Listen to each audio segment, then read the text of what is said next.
Hello, kidney warriors. James here from Dadvice TV, your online kidney health coach, and this is an episode of Dadvice TV Live. And hey there, Alice. Great to see you here on a live from Southern California.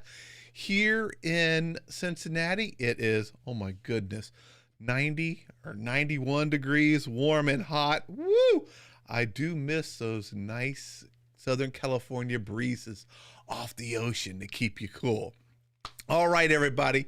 If you are new, welcome. Great to have you here. You're going to learn a lot of stuff from professionals about how to, improve, living with kidney disease, kind of how to manage it, things, to eat, things to drink, how to better engage with a renal dietitian and your doctor and things like that. This is a great place. So you're going to definitely want to subscribe to Dadvice TV. Hit that little bell icon. That way, every time we do a live show or upload some videos, you'll get a notification and you don't miss anything. Now, for those of you that are new, my name's James. I am a kidney patient. I like to consider myself a kidney warrior, kicking kidney disease to the curb. And tonight, we're going to talk about something that pretty much everyone asks about at some point in time after being diagnosed with kidney disease, and that's, what can I drink? Maybe they like to drink coffee and tea and all sorts of things, and it can be confusing to find out what's good for your kidneys and what probably shouldn't be on that list of things to drink. Now, to help us figure out what should we be drinking and what should we be kind of saying, yeah, I'll pass on that, give me that instead, all the way from Plant-Powered Kidneys down south, just a state or two from me, is Jen Hernandez. Let's go ahead and say hello, Jen. Hey, Jen. Hey James, hey everybody, good to be back. my introductions get you more and more unique as time goes by, I think. Well, we've been doing this for a while, so you got to throw me a curveball every now and So, then. do you know what video number this is for you and I? I actually looked it up just before this show. I was gonna say I did too. So Yeah, yeah, this is I our do. 60th one. Yeah, it 60 is. 1 hour live shows. Sometimes we go a little bit long and a little over an hour, but that means there is over 60 hours of helpful information from a great renal dietitian right here available for all of you to watch for free. Now, I'm going to go ahead and put you full screen and let you introduce yourself for those that are new and tell them about Plant Powered Kidneys Facebook group. You guys got to join it. All right, here we go. Yeah, so hey, so in case you have missed out on the past 59 hours that James and I have been hanging out, my name is Jen Hernandez and I am a dietitian. I'm the founder of Plant Powered Kidneys, and we are a virtual private practice that help people in the United States one on one with their best renal diet. And it is a fantastic group of dietitians that is continuing to grow to help more people find the right plant-based diet that will preserve kidney function and keep you away from dialysis for as long as possible or help that transition over into transplant. Even after transplant, we work with all stages of kidney disease at Plant Powered Kidneys because what we know is that everybody with kidney issues can benefit from changes to their diet specifically related to the plants in their diet. And that's what we really, really focus on. So, as James had mentioned, we do have a free Facebook group. It is private, which is really nice because that means when you have a private Facebook group, the things that you post in there don't come up on the Facebook feeds of your family and your friends and other people that you may or may not want to know all this stuff about CKD. But you will be connecting with thousands of other kidney warriors that are focused on a plant-based diet for CKD, for kidney health. So you can find us on Facebook. Just look up Plant Powered Kidneys. And you can also find our information, including the Facebook link, at our website, which is www.plantpoweredkidneys.com. And that's where you can get all kinds of information. As we've mentioned, every week we have a new article that comes out with more information about kidney. Some of them are very intense, basically books, and some of them are a little more light for you. So we have tons of information out there, and that's also where you can see how to contact the dietitians at Plant Powered Kidneys if you'd like to work with us. And one last thing, we also, for our international and US kidney warriors, we do have the Plant Powered Kidneys course, and this is available internationally. It is a 6-week program that we run several times in the year. It includes live Q&As that I personally run, and you'll learn a lot of the fundamentals when it comes to the renal diet. We get into a bit of a deep dive into a lot of the topics there. So we will be announcing in, well, not too far into the future for another round that we'll have this year. So stay tuned. Again, you can go to the website and get more information about the course, working one-on-one with us, or just getting the free information that we have for you guys there as well. Awesome. And we had so many people like Alice right here saying that they love the Plant Powered Kidneys Facebook group. So much great information and positive support there in that group, everybody. If you're afraid to eat, listen to Jen, check out the group, check out all the information on plantpoweredkidneys.com, her website, in the blogs, including what we're going to be talking about right now. There is an entire blog. And usually the blogs are gigantic and we can't get through all the information. Today, we're going to make it through it because it's not too much.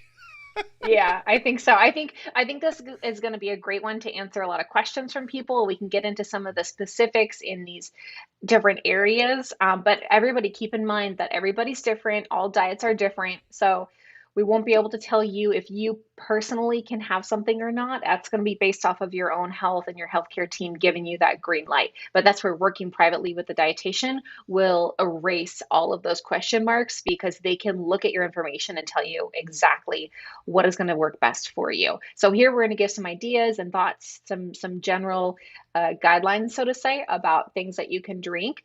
And then basically you can kind of take it away from there. Yeah. So if you guys have questions, put them in the comments. I will be marking them on my end. And then once we get through things, or if the question fits with what we're talking about right then and there, I'll kind of interrupt Jen and say, hey, Alice asked, blah, blah, blah. If not, we'll try. Well, we will have time to go through questions at the end. So go ahead. You got questions. You're afraid to drink something. You're not sure about it. Post it in there, and Jen will give you her best kind of generalized information on it. So let's go ahead and get started. And we are going to start with the only thing in the world I have ever seen my dad drink, though I might have seen him drink a Pepsi. He might have drank a Pepsi a couple times like in the 80s or something.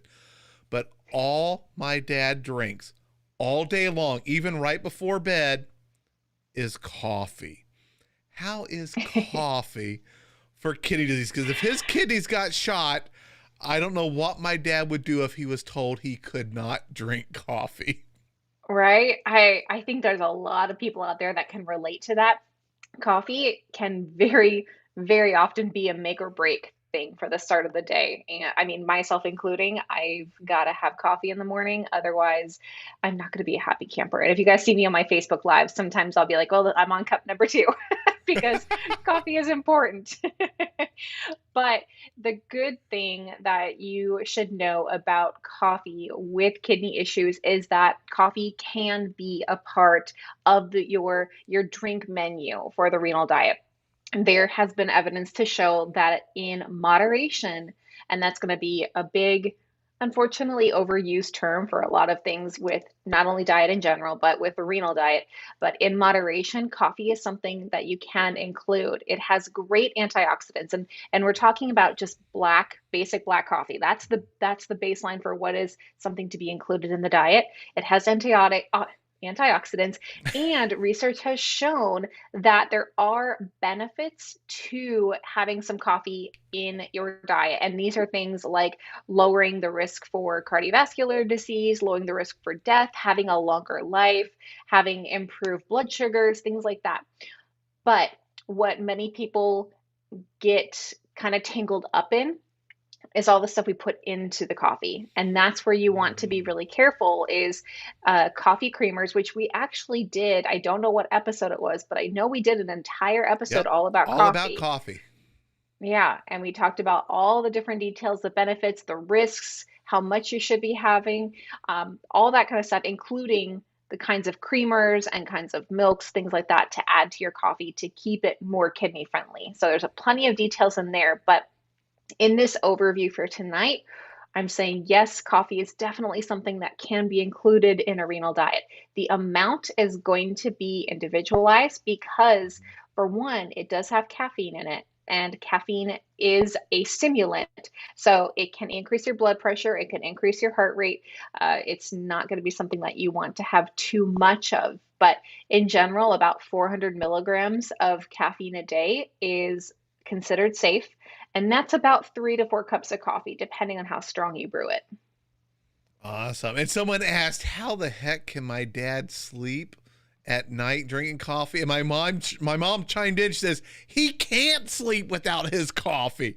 He needs his coffee. His body has adjusted to Hmm. consuming so much coffee. And he goes through coffee makers, not like once a year, multiple times through the Oh, year. wow. Now, Alice did ask a great question about coffee. Coffee is a diuretic. Mhm. Should she be concerned about it being a diuretic since she has kidney issues? And use of diuretics is one of those areas that can be tricky for kidney patients. Yeah, it's kind of strange because in many cases, people have diuretics prescribed to them. So you think, oh, well, then maybe coffee is good for that. Well, kind of like how you were just talking about your dad being used to coffee and drinking coffee throughout the day, it doesn't really affect his sleep. Our bodies can become adjusted to coffee if we kind of hit a routine with how much we're drinking. I'm not saying that everybody should be following your dad's footsteps of having coffee from dawn to dusk, but And he just but he just posted how he likes his coffee with extra chew. It's as black as it can be. There is nothing in it but coffee beans and water. And yeah. he'd probably like it without the water. Well, in general, I would say usually like anywhere from 1 to 3 cups a day is going to be something that could probably fit in the diet.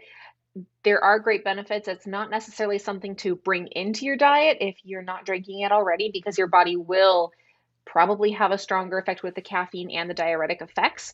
But if you've already, I mean, I can use myself as an example. I drink 2 cups of coffee a day. That's basically what I do.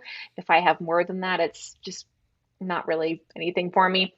But two is usually what I need to have to just be here. So, um, my body is acclimated to that, and it doesn't have as much of a diuretic effect in that my body is, again, it's used to having that much coffee per day. And coffee, even though it can create a diuretic effect, and by diuretic, just in case anybody out there doesn't know what that means, it means that you would be going to the bathroom more, you'd be losing more fluids. Mm-hmm. It's not an equal ratio of if I drink 6 ounces of coffee, I'm going to pee 6 ounces more. It doesn't work that way. So coffee still does count as fluid. So those of you that are on a fluid restriction, you need to count that entire cup of coffee as part of your fluid restriction. So that would be something to consider as well. And then one other thing to note is that coffee does have potassium. It's not crazy high in potassium, although some of those pre-canned, pre-bottled coffee drinks are really high in potassium. So be careful with Oh. those. Um, They've got but all it those does have extra potassium. additives usually in them too, like sugar and all Yes, that. phosphates. Yes, yes. Yeah. All So right. I would say be Oh, careful go with ahead. those. Yeah, just be careful with those. And with the diuretic effect, as long as you're not going through big swings and taking a lot of coffee in, it shouldn't have too much, but it would be a really great conversation for you to have with your doctor, especially with that real within that context of the diuretic effect. Now, how about coffee's cousin, tea, or coffee light, as Yes. I like to think of it? Right, right. Tea is definitely like coffee junior, coffee light. Yeah. There are so many teas out there. I mean, there's like an entire grocery store aisle that is dedicated just to coffee and tea. And of that, it's about 50-50, but there's so many varieties of tea. So there's a lot of teas that are definitely going to be acceptable for the renal diet. Some specific ones that I recommend are, for one, peppermint tea. Very, very simple. We're looking just for peppermint, and that's something across the board for all teas that you want to look at, because they can add certain things into teas, just like other food products and drink products. They can add certain things in there that are not kidney friendly, especially um, some types of herbal teas and herbal remedies. So I don't advise, and maybe I should get this out of the way first. I don't advise any teas that have a diuretic effect. So any of them that talk about some kind of bloating, detox, laxative, anything that's like, hey, you're gonna drink this tea and something's gonna get pushed out of you, whatever that is. You don't want to mess with that. Number one, it's not comfortable. Number two, that could be putting extra strain on your kidneys to be dealing with something that may not be good for you, because your kidneys are already trying to balance this stuff out. So you don't want to throw a wrench into what you're trying to balance. Those kinds of those kinds of teas are not advised. But peppermint tea is a great Mhm. tea that you can drink, especially after a meal. It's really nice for just kind of finishing up a meal, great for digestion. Yeah. Exactly, exactly. So it's really nice for that. It's my favorite tea for the holidays. I think it's not that it's like a candy cane thing, but I think it's just that peppermint. I think it's just that peppermint flavor. I love peppermint tea during the holidays. I So love it's a it great before one a to have. trip. I'll drink a Oh little yeah? bit before a trip. I don't drink coffee, Hmm. but it gives me that little bit of caffeine boost. And I I do not consume caffeine, so a little bit goes a long way with me. And the peppermint Huh. just keeps my stomach feeling okay on long drives because I get motion sick. So that's my secret to Mm. preventing motion sickness is peppermint tea. And if I need to, if it's a long trip, I'll suck on a little peppermint candy just to get the peppermint and keep my stomach Yeah. okay. Keep me on the Yeah. road. Oh, interesting. I Yeah, normally peppermint tea is caffeine free. So I'm curious, I'm wondering if the one that you have, if it has caffeine in it, if there's something added to it, because Oh. just standard peppermint tea Maybe it's is going to caffeine be free and it's just a psychological thing that I'm getting my little ec- kick. maybe, I mean, a lot of us do develop habits where in certain situations we just kind of, this is something that we do always before this whatever event, and it just kind of helps us with preparing for that and gets Mhm. us kind of in that mental state. So maybe that's the case. Yeah. But yeah, just to let everyone else out there know, in general, if it's just peppermint tea, there won't be any caffeine. That's one of the reasons I like the peppermint tea, that I can have it at night and not worry about not being able to fall asleep. Ray just asked, do I also get seasick? Yes, I do. I am the even video games. Oh my goodness, video games are the worst for me. Hmm. All right. So you mentioned peppermint tea. Um, Hmm. what other teas, Well, should the we the have tea on our that list? I yeah, the tea that I really think is great for digestion for myself, and something I recommend for a lot of other clients, is ginger tea. So ginger, this is another one, we've had a whole episode talking about ginger and CKD and how you can fit ginger into the renal diet. But ginger does have that anti-nauseating effect. So if you do feel nauseous, many times ginger tea is recommended, or the ginger candies, or there's a there's tons of ginger products out there, and then just ginger itself, right? You can eat fresh ginger raw. You don't need to cook it, so you can add that to your food to get a ton of flavor and also that benefit too. But ginger tea is a really great one. I've seen it most common as like ginger lemon, if that's something that sounds good for anybody. It's a really nice, kind of bright and refreshing flavor that is a great way to start the morning because it's really bright. But again, it's also good to finish a meal with to help with your digestion. Or if there's, let's say, a certain medication that you have to take and it makes you nauseous, maybe having a little bit of ginger tea afterwards might help. We don't know. And in that case, you definitely want to talk with your doctor about it, just to see what's going on there. But it could be that a ginger tea might work. And again, because you can have ginger, you could just slice up the ginger, you can peel it. In fact, Mhm. James, have you ever peeled ginger, fresh ginger? Yes, I have. Because when we were in Seattle, we went to a place called Wajamaya to buy a lot of groceries and stuff. It's an Asian market, and they had the giant ginger pieces there, and we would peel it up. Boy, it is spicy. A little ginger Yeah, goes a long way. I love it. I think it's such a great kind of spice. The flavor of it is so good. But yeah, you can actually peel it with the back of a spoon. It's pretty cool when you do it, just using the spoon and not a knife. So it can be something that like even kids can help you out with in the kitchen if you need ginger peeled, because you just show them how to do it and they can kind of take it away and not have to worry about Mhm. cutting themselves. But you can peel and chunk up some fresh ginger and then just steep that in hot water for a little while, and you've got some really easy and safer ginger tea that you know doesn't have any additives. Yeah, because that's the thing we got to keep an eye out for is all those additives. And someone asked about the Arizona green tea with honey. But a long time ago, that was my go-to key tea. First of all, it came in a gigantic can for 99 cents or a big bottle for 99 cents. But a lot of these, got to be careful. Flip that label Hmm. around, see what's in there. If it's a long list, woo, I'd start getting worried. And phosphorus, remember, PHOS, that sneaky snake, guys. We got to keep an eye out for that. It's not good to have all those phosphorus additives in our drink. So watch out for Yeah, the how heavy they get in um, the ingredients.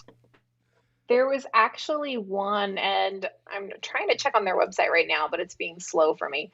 Um, there was one of their drinks that came up in a conversation with some other dietitians recently that we found it had phosphates in it. So Oh. some of those teas are okay. But yeah, James, you're completely right. Anything that's bottled, you really want to make sure first that it doesn't have any additives to it. And really, when we're looking at additives for these kind of drinks too, don't forget sugar because they do add Mhm. sugar to a lot of these drinks. And like that green tea, there's quite a bit of sugar in there too. Yep. Okay, so I pulled up the Cane Arizona sugar and green honey in tea. there. Two forms Yeah, of sugar. yeah, exactly. So let's see. In the Arizona green tea with ginseng and honey, there is no phosphorus additives, but there are some potassium additives. So if you have potassium issues, that might be something to consider because those potassium additives are not always factored into nutrition. Um, but they are absorbed into the body and they can have an impact on your potassium levels. So be careful with those. And again, check for phosphate. I actually have a bottled, I don't always have bottled tea, but the one that I'm I see drinking is those all the time at unsweetened. Walmart. Yeah, and I think I just had a craving for because my dad growing up, he would always make sun tea using just Oh, so did regular my Lipton mom. tea bags. Yeah. So I just all of a sudden I had a craving for I always like plain unsweetened black tea. And this one, the Pure Leaf is good. They don't have the only ingredients, the black tea and citric acid. That's it. That is all is that's included. No sugar, no nothing else. So it makes for an easier label to read. Yep. Now, what about green tea? We had a few people ask about it. Or wait, yeah, we're kind of talking about it also, the Arizona green tea. Yeah, so we kind of went off a little bit into the products that can be made because we're talking in this general category, all these teas are talking about are just the teas themselves, not all the fancy brand name products and all kinds of things that are coming from the teas, but in general, green tea, just the packets that can be used, brewed over water to make green tea, those can be a good option. You do want to keep in mind that green tea is a caffeinated tea, and I don't think everybody realizes that. They think that it's a good alternative instead of coffee, like, oh, I don't need the caffeine. Mhm. But green tea does still have caffeine in it. So it's something that you want to keep in mind. But it does have some really great benefits to it that are potentially kidney protective. So having some green tea in your diet can be really nice, especially if you're looking for a change of pace from just plain old water. We talked about how important it is to stay hydrated. If you're not on a fluid restriction, you really want to drink plenty of water to prevent kidney stones, to keep your blood pressure good, to keep your digestion running smoothly. There's a ton of benefits in staying hydrated, so you really want to do that. Um, and let me see, what was the other thing I was going to say? Oh, the oxalates. So green tea does have oxalates, but there's a study that was showing a reduction in the calcium oxalate stones when Oh, a person would have green tea in their diet. So it's kind of this interesting thought of just because it has the oxalates, maybe they're not being consumed with the green tea. Of course, there's other factors involved. We don't know what people were eating with these mhm. diets or just looking at one factor, but they did find that commonality that people who were drinking green tea had lower stones. And again, that could be related to the hydration, just getting more fluids in there as well. Yeah. Now, how about kind of something that sometimes is mixed with tea or coffee? We actually did a show about this, milk. Yeah. Oh, yeah. And I think it very much would need a whole show because we could talk about again the all the variety of milk that are out there. There are so many kinds available, and now we're looking at shelf stable, refrigerated, all the different plant-based milks out there, all the different types of even like the cow's milk. There's different brands and products that are coming out without lactose and having more protein and all kinds of variations. So we're just talking about milk, just your 2% milk that you've grown up with, cow's milk. This one you can have, but I would recommend being careful with how much you have. Some research has shown that some dairy in a diet for renal protection can be beneficial, but you want to be careful with how much. Milk and dairy products do help in lowering stones because of the extra calcium. So that can be really helpful for calcium oxalate stones. But dairy may not be tolerated well. A lot of people have lactose intolerances and other digestive issues when it comes to dairy. So be mindful of that too. If you're noticing some kind of weird digestive symptoms going on, that dairy could be the culprit. Actually, lactose intolerance can become more frequent as we get older as well. It's something that people can develop later in their life. So definitely be careful about that. And then finally, make sure that you're looking for a milk that doesn't have added sugar. So, like the chocolate milks and all the other like sweetened and flavored milks, especially plant Chocolate ones. milk. Be careful. Yeah, be careful with those because there's other additives, and then just the added sugar in there can add up super, super fast. Yeah, I think the last time I drank milk, it was chocolate milk, and I haven't. It's shocking. I haven't had milk like cow milk, in over a year. Hmm. Occasionally, I'll get some almond milk or something like that. Um, I don't. I've changed. I've gotten away from milk for cereal. I'm not doing a bowl of cereal anymore. For breakfast, not doing a bowl of cereal. I'm doing some oatmeal or something like that. Things that Hmm. are high in fiber and low in sugar. And I used to look at milk as liquid sugar. So now someone asked, what about smoothies? Yeah, and I think this is where I was thinking that we could go into this like big tangent with the conversation, depending on what people wanted to talk about, because this is a whole category in of itself as well.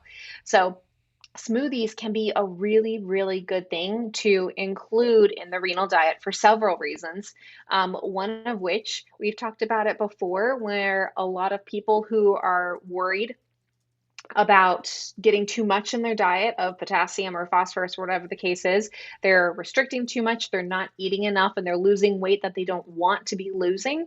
And in those cases, putting in a smoothie to your diet by following some of the guidelines that you've been given about what to eat, that can be a really good way to incorporate more calories into the diet that are safe for you. And it's condensed into a beverage. So it's easy for you to take in without having to sit down to a bigger meal or anything like that. And you can throw a ton of stuff into smoothies.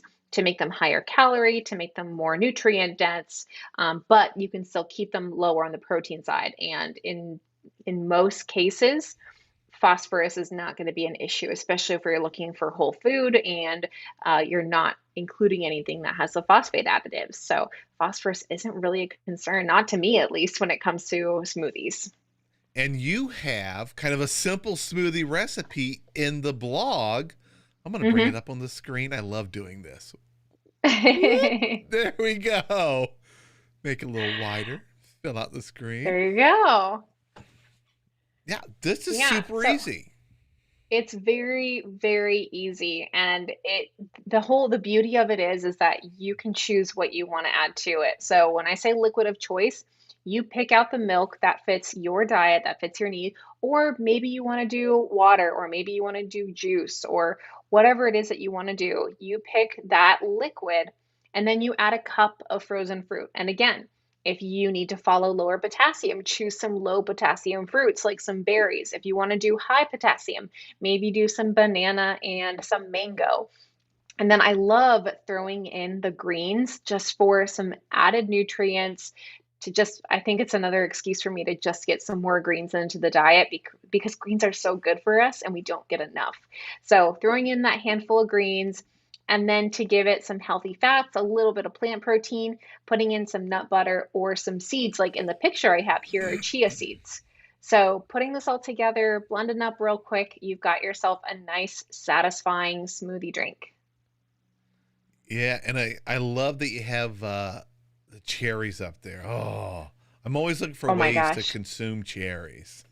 Frozen cherries are amazing. They are so, so good. I really enjoy doing a cherry smoothie with a little bit of peanut butter. It's so good. And then if I need to make it um, more dense, like if it's going to be my breakfast and all I'm going to have, I'll throw in a handful of oats as well, and it'll be like a peanut butter and jelly smoothie. It's so, so good. So Mr. Kidney asked me, what's my liquid of choice for a smoothie? You guys going to be shocked. I don't do smoothies too often, but when I do, I see them as a replacement for dessert. So it's Hmm ice cubes and water. That's my fluid of choice. So that I end up, and I love the cherries, maybe throw a little bit of banana in there um, hmm to thicken it up a bit. I love making my smoothies as a dessert. I don't make them as a drink. Um, it's just a replacement for ice cream because ice cream is my weakness. I cannot purchase a tub of ice cream and have it in the fridge or in the freezer for 24 hours. It won't make it. Um, Oh. I am just so bad with ice cream, so I do not have it. Don't even buy it. Don't buy it. I blend up my own. Well, for my smoothies, I go back and forth. Um, I really like it creamy. I hate adding ice to smoothies personally. That's just me. I think it's a waste of space and it dilutes the It's a flavor for waste of me too space at much. Starbucks because you're paying Uh, $8 for the cup and you don't want it full of oh, ice. yeah. Yeah, that's true. For my smoothies, though, I don't remember the last time I've added ice to a smoothie, but I love adding a creamy milk. So either cashew milk or oat milk. Those are my go-tos. But I saw some questions popping up about oat milk. Fair Mhm. warning that oat milk, I've found the ones that are in the grocery store tend to have phosphate additives. The oat milks do. It's kind of rare to find one that doesn't have phosphate additives. The ones that less likely have phosphate additives are the cashew, almond, even soy. Those kind of milks would be less likely to have those. But for my smoothies, it's got to be oat milk or cashew milk. Even coconut milk sometimes. Oh man, it's so good. I like a variety. And I'm thinking all these different But like that's the coconut milk. important part. You can change Yeah. one little element and it's something new. Exactly, exactly. So like the oat milk I would do with berries and a little bit of peanut butter for that PB&J smoothie. And then I would do coconut milk with some pineapple and maybe some mango for like a tropical smoothie. And then my almond milk, I would probably do that with probably like a standard strawberry banana or maybe like a chocolate banana. That would be good too. Just a little bit of cocoa powder. You do remember that I don't eat before these broadcasts.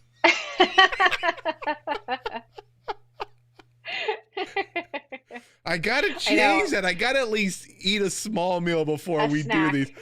My stomach, I keep hitting my mute button over here, guys, because my stomach is grumbling today a little bit. And we're talking about good food and things in these smoothies. So what about juices? That's another big category when it comes to things to drink. What's kind Yeah. of on our yes list when it comes to juices? So, the biggest thing when it comes to juice, first of all, you want to know that if you choose juice, you're not going to get fiber. So, when a fruit is made into a juice, they extract the liquid of it, but they can't extract that fiber, which is kind of like in the pulp, it's in the flesh of the fruit. So any kind of juice you pick, you're not going to have fiber. So you want to be careful if you have blood sugar issues because it can spike up your blood sugar a little bit higher. So you want to have it with like a meal or a snack. It's not going to really be as satisfying. So I just want to kind of give that forewarning about adding juice to the diet, but there are definitely some great juices that are kidney friendly. Specifically, we're looking at many times potassium because, again, if you think about, and I know we've used this before, James, when we talked about like how many oranges it takes to make a glass of orange juice, right? It's a lot, a ton. Yeah, it's a lot. So if you think about the orange itself is already considered a higher potassium fruit, and then we're taking a bunch of them and putting them into one glass. And even then, a serving of juice is technically considered 4 ounces, which is a very small amount. The only time you get a 4 ounce serving is when you're in a restaurant and that you hmm order juice for $3. That's 4 ounces. And even then, it might not be. If maybe if you ordered the juice for the kids off the kids menu, maybe. But I've Yeah. seen some pretty hefty juice glasses too. So, um, 4 ounces is a very, very small amount. So it adds up quick. Okay. But the low potassium juices that fit for almost everybody, one is cranberry, which we hear a lot about when it comes to like UTIs and kidney stones and all kinds of things. So cranberry juice is low in potassium. That would be something you could have. You could do pineapple juice. That's another great one. Grape juice is one. Um, apple juice is apple juice most often is okay with potassium, but that I have seen some that are higher in potassium. So again, you've got to be careful. Make sure you read the labels because different brands sometimes too. You might think that you're buying a certain type of juice. I I was feel just like going to say that. It's yeah, there's a rare lot to of get pure mixtures. juice. Right. Exactly. Right. So that would be that would be something to be really careful of, the juice blends. And you want to read the fine print on these labels because it'll be like it's actually mostly apple juice with a splash of cherry in it, and they're calling it cherry juice. Or they'll say cherry juice blend, and you don't see like the blend part that's really, really big on the bottle. You just see cherry juice and you think, oh, I'm getting cherry juice, and that's not really the case.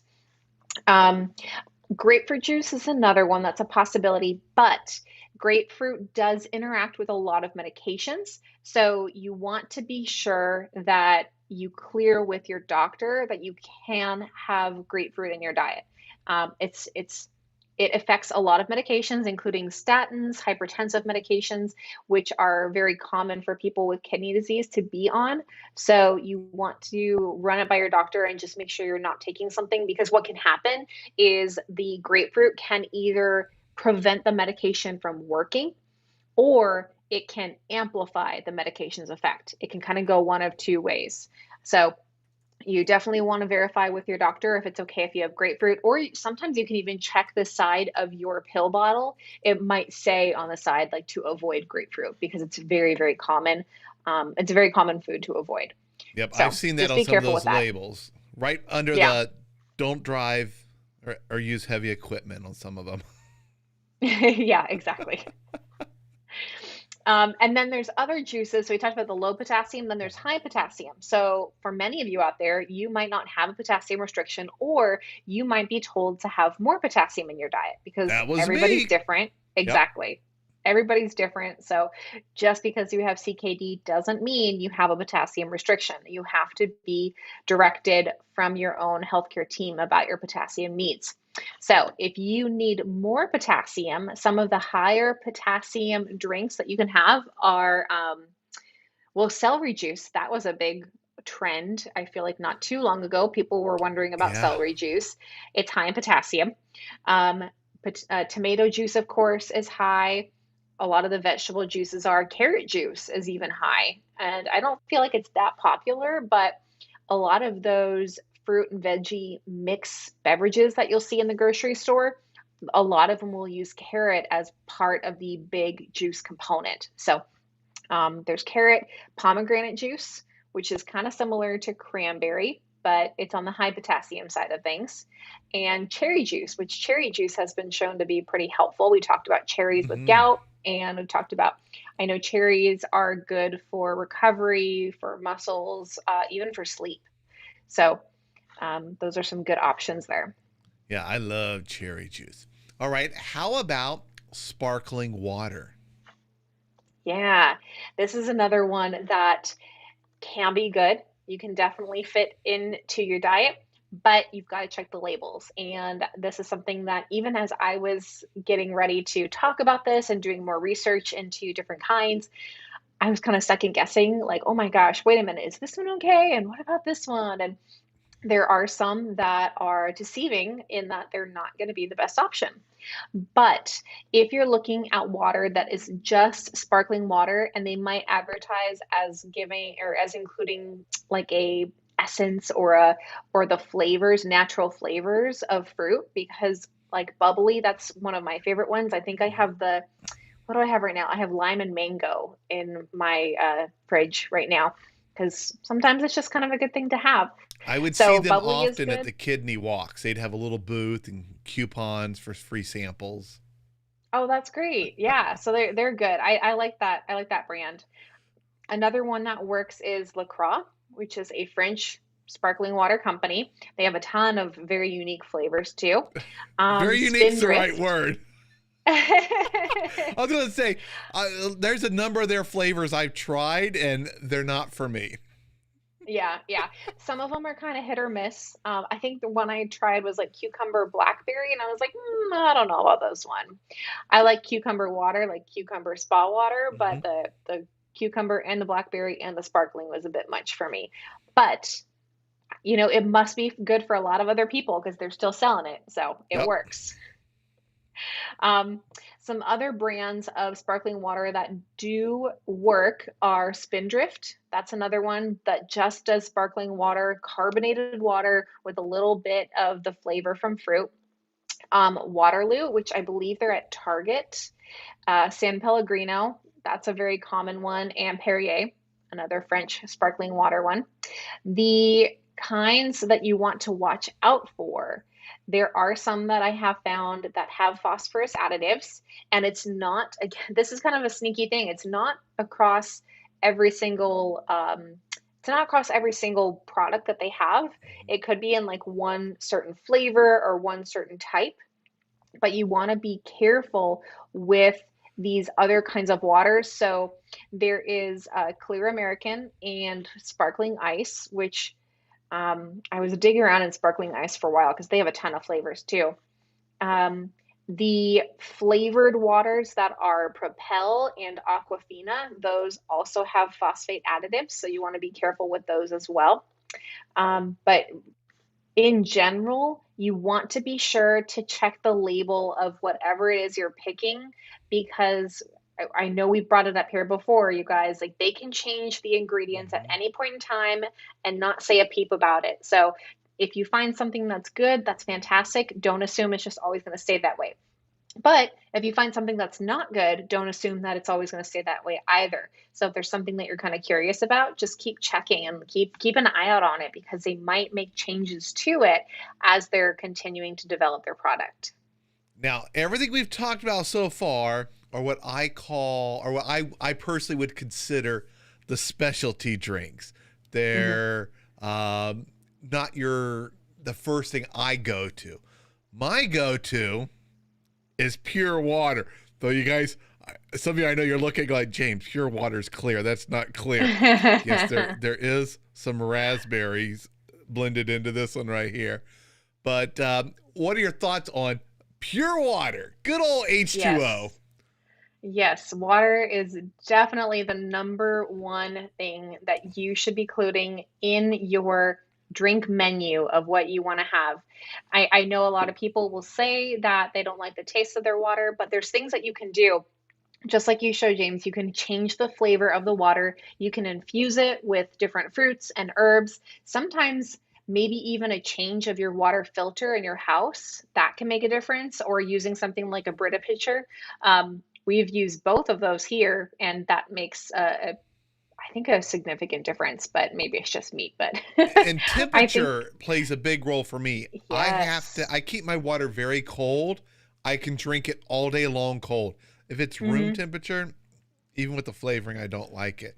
But you make it Mm. cold, it tastes delicious to me. Yeah, that makes a really big difference, temperature. Because some people will say, I only like room temperature, or I only like it with ice, or whatever the case is. Whatever works for you, run with it. There is no problem if you're drinking water, as long as you're staying around your fluid guidelines, which again can really vary heavily between different people with CKD. Even somebody stage three talking to somebody else with stage three Mhm. may have very different fluid guidelines. So be sure you talk with your own healthcare team about how much you should be drinking so that you are following the right guidelines for yourself, because that is at the end of the day what makes the biggest difference.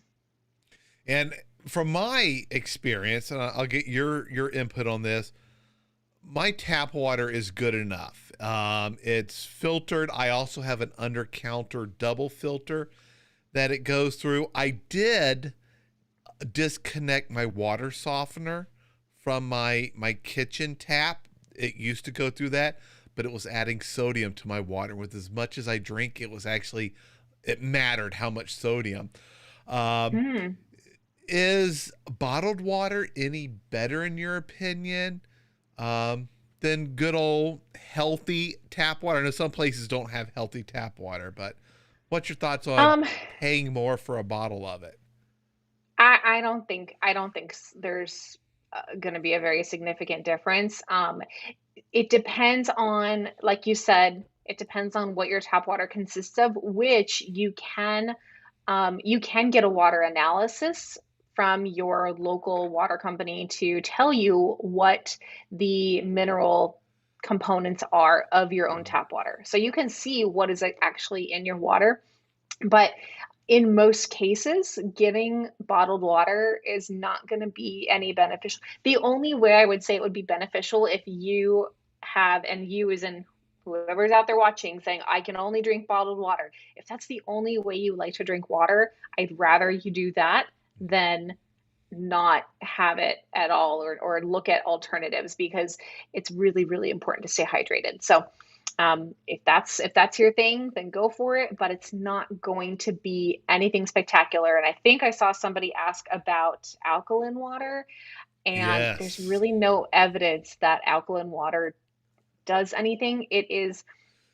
It would need to be pretty significant. Our bodies do a really good job in taking care of our pH, and our kidneys are working on taking care of our pH. So there might be some influence, but diet is going to play a bigger role than something like alkaline water. And alkaline water is really expensive too, from what Yeah. I've seen. So I don't believe I haven't seen enough research to show that it's beneficial. But maybe things will change, and maybe I'll be back on here in a few months or in a year saying, hey, no, alcohol. I don't know, but the research isn't showing enough yet to say that it's that beneficial. That's what every doctor tells me is there's Hmm. no research showing that it's worth it. Now, Hmm. one of the fads that's going around, when we had the celery juice for a while, for about 2 weeks, celery juice was the hot topic. One that kind of is hanging on for a long time is coconut water. What are your thoughts on that one?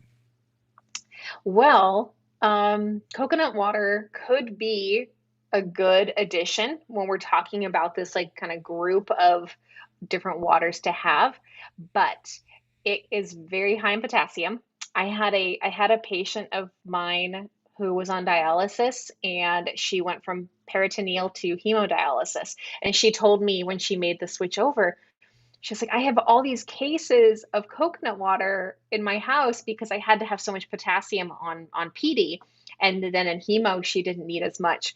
But it's a lot of potassium in coconut water. And there can also be added sugars. So there's many times there's going to be flavored coconut waters that will also put sugar on top of it. So if you've ever had just plain coconut water, it's not very sweet. So I think sometimes people think of coconut as like a sweeter thing, probably from like a lot of coconut candies and things like that. But coconut in itself is not sweet. Coconut water can have added sugar to it, and that's never something that I'm really crazy about.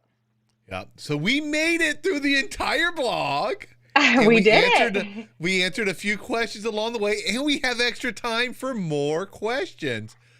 One thing I'm gonna let you look through the questions, the Okay. comments, and see if there's any you want to answer. I'm gonna mention one thing about tap water. You can go to usually your city or whoever provides your tap water's website and find out what's in there. Home Depot, everyone that I've ever been to, and they told me they have them at almost every store in the North America, that's Canada and the United States, has free home water test things you can get there. You test the water, you put it in the thing, you mail it in, and a company will let you know what's in your water. That's where I discovered mine had so much sodium in it. The company that does that, their goal is to sell you a filter. But it's one way to find out what really is in the water coming exactly out of your tap in case you have any other equipment that's modifying the water, such as a water softener. Yeah, I got one sent to the house when we first moved here that it came within, I think, the first week that was complimentary from the water company. That was just like, hey, if you want to get your water tested to see what's in it, here's the kit, send it back. I think some of those they will send back your results with like you've got to pay for the results or you've got to buy our thing for your Oh, result, like that kind of stuff. So sometimes I get kind of skeptical about certain yeah. things. But I know, and I'll have to look it up again. But there is actually a website you can type in your zip code, and it will give you a breakdown of your water in that area. Oh, very cool. Yeah. Um, okay. Let's see. Let's see. I'm still going through. There's a lot of questions, a lot We of have comments. a lot of comments. Today and last, I So have been very busy in the comments. yeah. Okay, so Betty was asking about Lipton tea. So Betty, that to me is like the gold standard of teas. When we talk about all the different kind of teas that are out there, when I'm thinking Lipton, I'm just thinking like again, like the one that my dad used to make when he would get just the regular black tea bags and make sun tea from those. Just that is going to be acceptable. The challenge again is where you start looking at certain herbal teas that will promote a certain benefit or a certain activity for your body to go through. That is not exactly the greatest. Some other teas, because I know there's a ton of teas out there. Chamomile tea is really good. Earl Grey, any of like the black tea variants are going to be most likely acceptable. Even some of the fruity teas are going to be okay. Just again, be careful with what they've added to it. Make sure it doesn't have licorice added to it because licorice can impact your blood pressure and your potassium levels. So that would not be one that would be advised. Be careful with that. Another person I saw ask about matcha tea. So if you don't know what that is, matcha tea is the green tea leaf itself that's basically been blenderized, pulverized to a fine powder, and then you whisk it into hot water. So it's kind of different from green tea that you're steeping in water and then you take the tea leaves out. In matcha tea, you're drinking the full tea leaf. So matcha can be okay. It's going to have the caffeine. It's going to have, it has the other benefits of green tea as well. So just be careful with how much. In general, a lot of these drinks that we talk about, you guys, it's like, oh, if you have like one of these drinks a day or every other day or on occasion, that's going to be most likely. None of these drinks, with the exception of just plain water, is going to be something that you want to include as the majority of your drinks for your day or for your diet. Um, so yeah, that was kind of catching up on what I had so far. Did you have anything else? Let's see. There were so many of them. Did I mark any? Oh, I did mark. So Tiffany asked a very good generic question or general question. How much water should a person drink in a day? So, in general, and I gotta say that like 100 times because everybody's gonna be different, and you might not be able to use this estimate either because of something that's going on. But in general, about half of your weight in ounces. So if you're 200 pounds, then 100 ounces per day would be a rough estimate of how much fluid that you want to have. That being said, if you're on a fluid restriction, if you're 200 pounds, you might only get 32 ounces for the day. So you want to definitely find out if you need to be on a fluid restriction. It's most common for people on dialysis or people with late stage kidney disease. But even then, it needs to be discussed with you by your dietitian, by your doctor, by somebody.